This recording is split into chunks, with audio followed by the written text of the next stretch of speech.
شکریہ۔ ابھی میں نے سب سے پہلے آپ کو سورہ نوح کی ابتدائی آیت سنائی۔ اللہ فرماتا ہے انا ارسلنا نوح الی قومہ، ہم نے بھیجا تھا نوح کو اس کی قوم کی طرف، ان انذر قومک من قبل ان یاتیہم عذاب علیم، کہ اپنی قوم کو خبردار کر دو اس سے پہلے کہ دردناک عذاب آ جائے۔ اس حکم پر عمل کرتے ہوئے حضرت نوح نے کیا کہا؟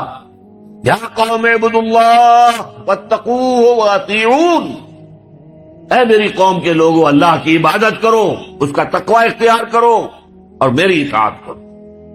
تو آپ نے دیکھا ہوگا کہ مکی صورتوں میں، سورہ اعراف میں، سورہ یونس میں، سورہ شعراء میں بار بار اولو العزم رسول جو ہے اللہ کے، حضرت نوح علیہ السلام، حضرت ہود علیہ السلام، حضرت صالح علیہ السلام، حضرت لوط علیہ السلام، حضرت شعیب علیہ السلام، حضرت ابراہیم علیہ السلام، حضرت موسیٰ علیہ السلام، حضرت عیسیٰ علیہ السلام، ان سب کی دعوت ایک ہے، یا قوم اعبدوا اللہ ما لکم من الہ غیرہ، اے میری قوم کے لوگوں اللہ کی عبادت کرو، اس کے سوا تمہارا کوئی معبود نہیں ہے۔ کہیں الفاظ آتے ہیں یا قوم اعبدوا اللہ واطیعون، اے میری قوم کے لوگوں اللہ کی عبادت کرو اور میری اطاعت کرو۔ تو ایک لفظ اگر ہے تو عبادت، اسی لیے میں نے آپ کو تیسری آیت سنائی سورہ زاریات کی، وما خلقت الجن والانس الا لیعبدون، میں نے جنوں اور انسانوں کو نہیں پیدا کیا مگر صرف اس لیے کہ میری عبادت کریں۔ گویا کہ غرض تخلیق آدم، انسانوں کی تخلیق کا مقصد یہ ہے کہ وہ اللہ کی عبادت کرے۔ کس قدر اہم لفظ ہے یہ۔ اسی کے لیے اس کی ترجمانی کرتے ہوئے کہا تھا شیخ سعدی رحمۃ اللہ علیہ نے، زندگی آمد برائے بندگی، زندگی بے بندگی شرمندگی۔ یہ میں آپ کو بتاؤں گا کہ عبادت کا سب سے بڑا حصہ جو ہے بندگی ہے، غلامی ہے، اطاعت ہے۔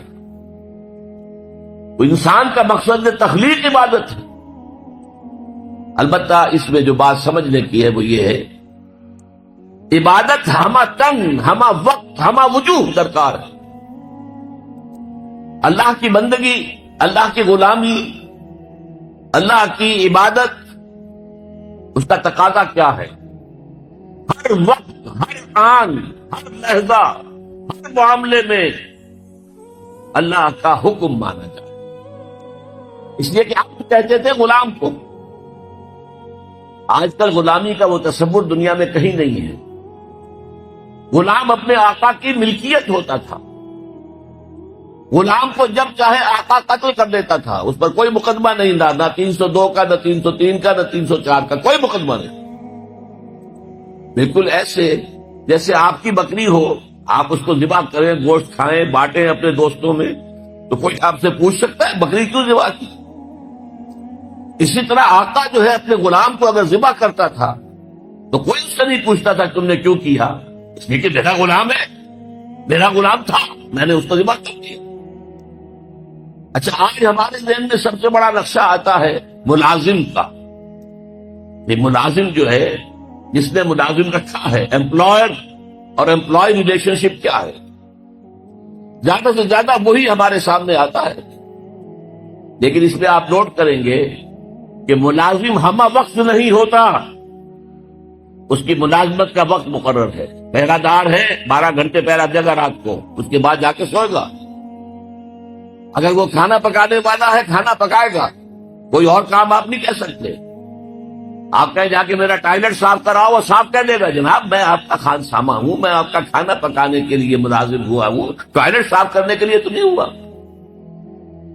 یہ ملازم جو ہے یہ ہمہ وقت نہیں ہے، یہ ہمہ جہت نہیں ہے، ہمہ تن نہیں ہے۔ لیکن غلام جو ہوتا تھا، غلام کسی وقت بھی انکار نہیں کر سکتا۔ رات کو 12-1 بجے آقا حکم دے وہ اس کو پورا کرنا ہوگا، جو حکم دے پورا کرنا ہوگا۔ لہذا اس غلامی کا تصور کیجئے، عبد سے بنا عبادت، جیسے بندہ، فارسی میں عبد کا لفظ کیا ہے؟ بندہ، بندہ و آقا، تمیز بندہ و آقا فساد آدمیت ہے۔ لیکن وہ بندہ جو ہے جس سے بندگی بنا ہے. تو میں نے ابھی آپ کو شعر سنا دیا، زندگی آمد بنائے بندگی، زندگی بے بندگی شرمندگی. تمہیں تو پیدا ہی کیا گیا اس لیے کہ ہماری عبادت کرو. تمہارا مقصد تخلیق یہ ہے کہ ہماری عبادت کرو.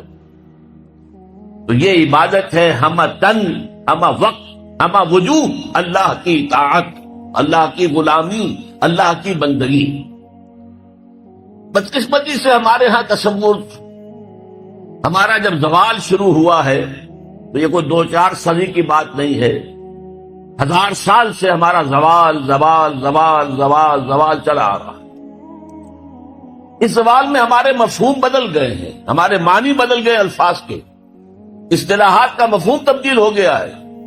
اب ہم کیا سمجھتے ہیں؟ عبادت ہے نماز، روزہ، حج اور زکوٰۃ، بس یہ عبادت ہے. اور عبادت کسے کہتے ہیں؟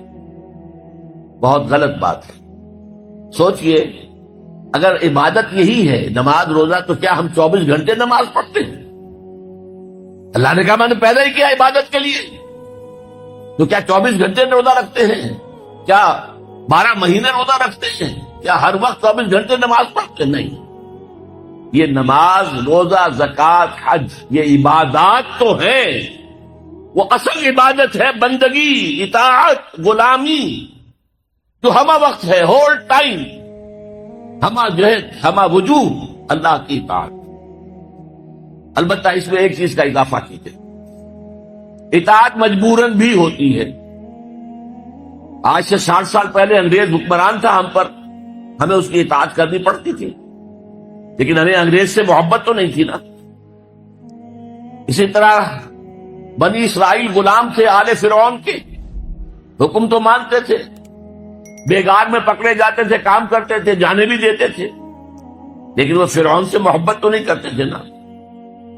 لہذا عبادت جب اللہ کی ہوگی، وہ صرف اطاعت نہیں ہوگی بلکہ محبت کے ساتھ ہوگی. اطاعت کی جائے ہمہ وقت، ہمہ تن، ہمہ وجود، لیکن انتہائی درجے میں اللہ سے محبت کے ساتھ. یہی وجہ ہے کہ 2 بڑی عظیم شخصیتیں، امام ابن تیمیہ اور حافظ ابن قیم رحمۃ اللہ علیہما، ان دونوں نے جو ڈیفینیشن کی ہے، ہاؤ ٹو ڈیفائن عبادت، عبادت ہے کیا، تو حافظ ابن قیم کہتے ہیں العبادت تجمع اصلین، 2 چیزوں کو جمع کرنے سے عبادت بنتی ہے. غایت الحب غایت الذل والخضوع، حد درجے میں اللہ سے محبت کرنا اور حد درجے میں اس کے سامنے جھک جانا، بچھ جانا، جو حکم دے، جو فرمان ہو حاضر، یہ ہے عبادت. البتہ یہ ہے، نوٹ کیجئے، عبادت کا چونکہ جسم ہے وہ ہے اطاعت. جیسے میرا یہ جسم ہے، 2.5 من کا وزن ہے، لیکن اس کی اصل حقیقت وہ جان ہے. وہ جان نہ ہو تو جلد از جلد نہلا کے دھلا کے کفن پہنا کے قبر میں اتار دیں گے کہ کہیں خام خواہ جسم جو ہے جل سڑ نہ جائے. اصل سے جان ہے، جان تو نظر نہیں آتی، نظر تو جسم آتا ہے. لہذا اطاعت کا جو جسم ہے وہ ہے، عبادت کا جسم ہے اطاعت، وہ نظر آتا ہے. اللہ کا حکم ہے نماز پڑھو، نماز پڑھتے نظر آتا ہے کہ نہیں؟ اللہ کا حکم ہے روزہ رکھو، ہم نے روزہ رکھا تو سامنے والوں کو معلوم ہو گیا کہ نہیں کہ روزہ رکھا. اللہ کا حکم ہے زکوٰۃ دو، تو ہم زکوٰۃ دیتے ہیں تو لوگوں کو پتہ چلتا ہے کہ ہم نے زکوٰۃ دی ہے.